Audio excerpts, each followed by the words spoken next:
എല്ലാവർക്കും ശിങ്കന്മയുടെ പുതിയ വീഡിയോയിലേക്ക് സ്വാഗതം ട്ടാ. അപ്പോൾ ദേ ഇന്ന് നമ്മളുണ്ടല്ലോ കുക്കറിൽ വളരെ എളുപ്പത്തിൽ തയ്യാറാക്കിയെടുക്കാവുന്ന ഒരു ചിക്കൻ കറിയാണ് ട്ടാ. അപ്പോൾ നമ്മൾ കുറച്ച് ഉരുളക്കിഴങ്ങ് കൂടി ഇട്ടിട്ടാണ് ഈ ഒരു ചിക്കൻ കറി തയ്യാറാക്കിയെടുത്തിട്ടുള്ളത്. ഇത് നമ്മളുണ്ടല്ലോ ഉരുളക്കിഴങ്ങൊക്കെ ഇട്ടിട്ട് വറുത്തരച്ച് വയ്ക്കുന്ന ചിക്കൻ കറി ഇല്ലേ, ആ ഒരു ടേസ്റ്റാണ് ഈ ഒരു ചിക്കൻ കറിക്ക് ട്ടാ. പക്ഷെ നമ്മൾ ഇതിൽ നാളികേരമൊന്നും ചേർക്കുന്നില്ല. അല്ലാതെ തന്നെ കുക്കറിൽ വളരെ സിമ്പിളായിട്ട് നല്ല കുറുകിയ ഒരു ചിക്കൻ കറി നമുക്ക് തയ്യാറാക്കിയെടുക്കാം ട്ടാ.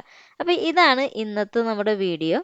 മാത്രമല്ല നമ്മുടെ ചാനൽ ആദ്യമായിട്ട് കാണുന്നവരാണെങ്കിൽ ഒന്ന് ലൈക്ക് ചെയ്യാനും ഇനി സബ്സ്ക്രൈബ് ചെയ്യാത്തവരാണെങ്കിൽ ഒന്ന് സബ്സ്ക്രൈബ് ചെയ്യാനും മറക്കരുത് ട്ടാ.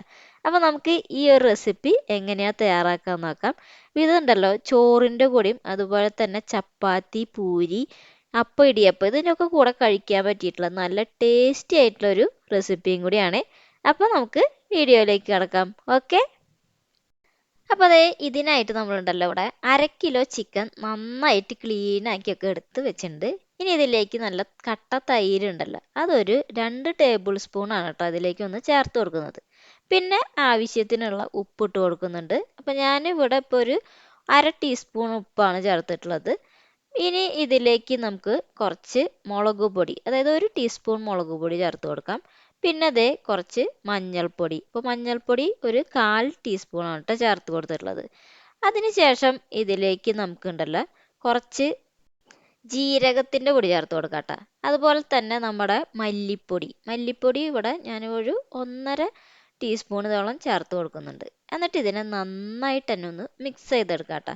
അപ്പോൾ ഈ ചിക്കനിലേക്ക് എല്ലാ ഇൻഗ്രീഡിയൻറ്റും പിടിക്കത്തക്ക രീതിയിൽ നന്നായിട്ടൊന്ന് മിക്സ് ചെയ്തിട്ട് നമുക്ക് ഇതിനെ ഒരു അരമണിക്കൂർ ഒന്ന് റെസ്റ്റ് ചെയ്യാനായിട്ട് മാറ്റി വയ്ക്കാം കേട്ടോ. അപ്പോൾ അതെ ഇതിവിടെ ഒന്ന് മാറ്റി വയ്ക്കാം. ഇനി ദേ ഇതിലേക്ക് ആവശ്യമായിട്ടുള്ള കുറച്ച് ഇൻഗ്രീഡിയൻസ് എടുത്തിട്ടുണ്ട് കേട്ടോ. അപ്പോൾ 3 സവോള, അതുപോലെ തന്നെ 2 ഉരുളക്കിഴങ്ങ്, കുറച്ച് മല്ലിയിലയും, പിന്നെ ഒരു പച്ചമുളക്, 2 വറ്റൽമുളക് എടുത്തിട്ടുണ്ട്, ഇഞ്ചിയുണ്ട്, വെളുത്തുള്ളിയുണ്ട്. ഇനി ഇതേ ഒരു കുക്കർ നമുക്കൊന്ന് അടുപ്പത്തേക്ക് വെച്ചിട്ട് അതിലേക്ക് വെളിച്ചെണ്ണ ഒഴിച്ചു കൊടുക്കുക. അപ്പോൾ ഞാനിവിടെ ഒരു 2 ടേബിൾ സ്പൂണോളം വെളിച്ചെണ്ണ ചേർത്തിട്ടുണ്ട്. പിന്നെ അതേ വെളുത്തുള്ളി ഇതേപോലെ ഒന്ന് ഇട്ട് കൊടുക്കുന്നുണ്ട്. ഇതിലേക്ക് ഉണ്ടല്ലോ കുറച്ച് ഇഞ്ചി ഇതേപോലെ ഒന്ന് ചെറുതായി അരിഞ്ഞത് ചേർത്ത് കൊടുക്കാം. പിന്നെ നമുക്ക് പച്ചമുളക് ഇതേപോലെ ഒന്ന് മുറിച്ചിട്ട് കൊടുക്കുന്നുണ്ട്. വറ്റൽമുളക് ചേർത്ത് കൊടുക്കാം.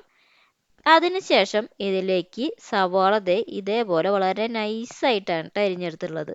അതും കൂടി ഒന്ന് ഇതിലേക്കൊന്ന് ഇട്ട് കൊടുക്കുന്നുണ്ട് കേട്ടോ. എന്നിട്ട് ഇതിലേക്ക് ആവശ്യത്തിനുള്ള ഉപ്പും കൂടി ഒന്ന് ചേർത്തിട്ട് നന്നായിട്ട് തന്നെ ഒന്ന് മിക്സ് ചെയ്തെടുക്കാം. അപ്പോൾ ഇതൊന്നും നന്നായിട്ട് വഴറ്റിയൊന്നും എടുക്കണ്ട, ഇതിലൊന്ന് ജസ്റ്റ് ഒന്ന് മിക്സ് ചെയ്തെടുത്താൽ മാത്രം മതി. അതിനുശേഷം മുളക് പൊടി ചേർത്ത് കൊടുക്കാം കേട്ടോ. അപ്പോൾ അതേ ഇവിടെ നമ്മൾ സാധാരണ മുളക് പൊടി തന്നെയാണ് ഇതിലേക്ക് ചേർത്ത് കൊടുക്കുന്നത്. അത് ഞാനിവിടെ 1 ടീസ്പൂണാണ് കേട്ടോ ചേർത്ത് കൊടുത്തിട്ടുള്ളത്.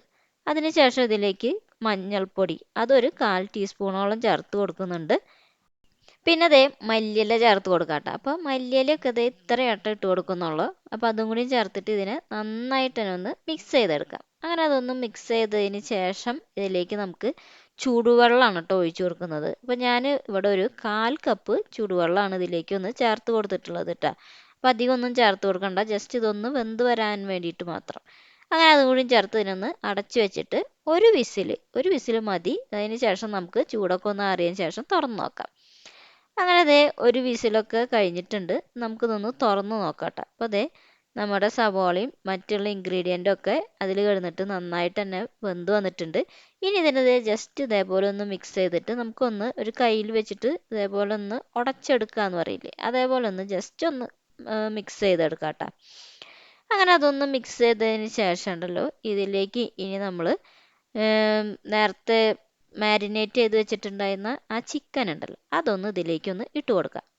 അങ്ങനെ ആ ചിക്കൻ ഒന്ന് ഇട്ട് കൊടുത്തതിന് ശേഷം പിന്നെ നമ്മൾ കഷ്ണങ്ങളാക്കി വെച്ചിട്ടുള്ള ഉരുളക്കിഴങ്ങും കൂടി ഒന്ന് ചേർത്ത് കൊടുക്കാം കേട്ടോ. ഇതും കൂടി ചേർത്തിട്ട് ഇതിലേക്ക് ആവശ്യത്തിനുള്ള വെള്ളം ഒഴിച്ചു കൊടുക്കാം. അപ്പോൾ ഈ ഇതൊക്കെ ഒന്ന് മുങ്ങിക്കെടുക്കാൻ പാകത്തിന് വെള്ളം ഒഴിച്ചു കൊടുത്താൽ മതി. അപ്പോൾ ഞാനിവിടെ ഒരു ഗ്ലാസ്സോളം വെള്ളം ഇതിലേക്ക് ചേർത്ത് കൊടുത്തിട്ടുണ്ട് കേട്ടോ. എന്നിട്ട് ഇതിനെ ഇതേപോലെ ഒന്ന് മിക്സ് ചെയ്തിട്ട് നമുക്കൊന്ന് അടച്ചു വെച്ച് വേവിച്ചെടുക്കാം. അപ്പോൾ ഇത് ഒരു 4 വിസിൽ അല്ലെങ്കിൽ 3 വിസിൽ മതി. അപ്പോൾ നന്നായിട്ട് തന്നെ വെന്ത് റെഡിയായി കിട്ടും കേട്ടോ.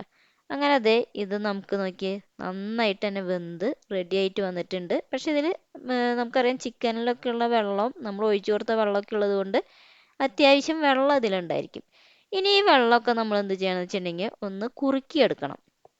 അപ്പം ഈ കുക്കറിൽ തന്നെ വെച്ചിട്ട് നമുക്കൊന്ന് കുറുക്കിയെടുക്കാം. അപ്പോൾ അതിന് മുന്നായിട്ട് ഇതിലേക്ക് നമുക്ക് കുറച്ച് ഗരം മസാല ചേർത്ത് കൊടുക്കുന്നുണ്ട്. ഒരു അര ടീസ്പൂണോളം ഗരം മസാല ഇട്ട് കൊടുക്കാം. പിന്നെ ഇതിലേക്ക് ഉണ്ടല്ലോ മേത്തി ലീവ്സ് ഒന്ന് ചേർത്ത് കൊടുക്കുന്നുണ്ട് കേട്ടോ.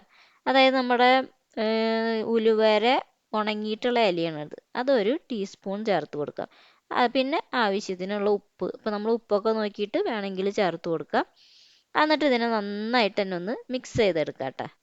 അങ്ങനെ അതേ നല്ലവണ്ണം ഒന്ന് മിക്സ് ചെയ്തെടുത്ത് ഇതിനെ ഒന്ന് കുറുക്കിയെടുക്കണം. അപ്പോൾ ഇനി നമുക്ക് ഇതിനെ ലോ ഫ്ലെയിമിലൊക്കെ വെച്ചിട്ട് നല്ലൊരു കുറുകിയ പാകമാക്കി എടുക്കാം. അപ്പോൾ അത്രയും ചെയ്താൽ നമ്മുടെ കറി ഇവിടെ റെഡിയാണ് കേട്ടോ. അങ്ങനെ ദേ നമ്മുടെ കറി ഇതേ നന്നായിട്ട് തിളയ്ക്ക് വന്ന് നല്ലോണം കുറുകി പാകത്തിന് കുറുകി റെഡിയായി വന്നിട്ടുണ്ട് കേട്ടോ. അപ്പോൾ അതേ ഇത്രയേ ഉള്ളൂ. വളരെ സിമ്പിളായിട്ട് കുക്കറിൽ തയ്യാറാക്കി എടുക്കാവുന്ന ഒരു ചിക്കൻ കറിയാണ്. അപ്പോൾ ഞാൻ നേരത്തെ പറഞ്ഞതുപോലെ തന്നെ നമുക്ക് എന്താ പറയുക, നാളികേരമൊന്നും അരയ്ക്കാതെ തന്നെ നല്ല വറുത്തരച്ചൊരു ചിക്കൻ കറി പോലെയല്ലേ, അതേപോലെ നമുക്ക് കുറുക്കിയെടുക്കാം. ഇനി ഇതിലേക്ക് ഒരു അവസാനം നമ്മളുണ്ടല്ലോ വളരെ കുറച്ച് പഞ്ചസാര ഒന്ന് ഇട്ട് കൊടുക്കാം. അപ്പോൾ ഈ ഒരു പഞ്ചസാരയും കൂടി ഇതിലേക്ക് ഒന്ന് ചേർത്ത് കൊടുത്തിട്ട് നന്നായിട്ട് തന്നെ ഒന്ന് മിക്സ് ചെയ്തെടുത്ത് കഴിഞ്ഞാൽ നമ്മുടെ റെസിപ്പി ഇവിടെ റെഡി ആയിട്ടുണ്ട് കേട്ടോ. അപ്പോൾ അതെ ഇത്രയേ ഉള്ളൂ. വളരെ സിമ്പിളായിട്ട് കുക്കറിൽ തയ്യാറാക്കി എടുക്കാൻ പറ്റുന്ന നല്ലൊരു കുറുകിയ ഒരു ചിക്കൻ കറിയാണ്. അപ്പോൾ എല്ലാവരും ഇത് മസ്റ്റായിട്ടും ട്രൈ ചെയ്ത് നോക്കണം കേട്ടോ. അപ്പോൾ വളരെ ടേസ്റ്റി ആയിട്ടുള്ളൊരു റെസിപ്പിയും കൂടിയാണ്. പിന്നെ വളരെ പെട്ടെന്ന് ബാച്ചിലേഴ്സിന് പോലും വളരെ എളുപ്പത്തിൽ തയ്യാറാക്കി എടുക്കാൻ പറ്റുന്ന ഒരു റെസിപ്പിയും കൂടിയാണ്. അപ്പോൾ എല്ലാവരും ട്രൈ ചെയ്ത് നോക്കണം. പിന്നെ ഞാൻ നേരത്തെ പറഞ്ഞതുപോലെ തന്നെ ചോറിൻ്റെ കൂടെയാണെങ്കിലും ചപ്പാത്തി, ഇടിയപ്പം, അപ്പം, എന്തിന് പൊറോട്ടയുടെ കൂടെയാണെങ്കിലും ചോറിൻ്റെ കൂടെയാണെങ്കിലും കഴിക്കാൻ പറ്റിയിട്ടുള്ള വളരെ ടേസ്റ്റി ആയിട്ടുള്ളതും അതുപോലെ തന്നെ വളരെ സിമ്പിൾ ആയിട്ടുള്ള റെസിപ്പിയാണ്. അപ്പോൾ എല്ലാവരും ട്രൈ ചെയ്തിട്ട് നിങ്ങളുടെ അഭിപ്രായങ്ങളൊക്കെ അറിയിക്കുക. അപ്പോൾ നമുക്ക് അടുത്തൊരു അടിപൊളിയായിട്ടുള്ളൊരു വീഡിയോ ആയിട്ട് വീണ്ടും കാണാം. Okay, by.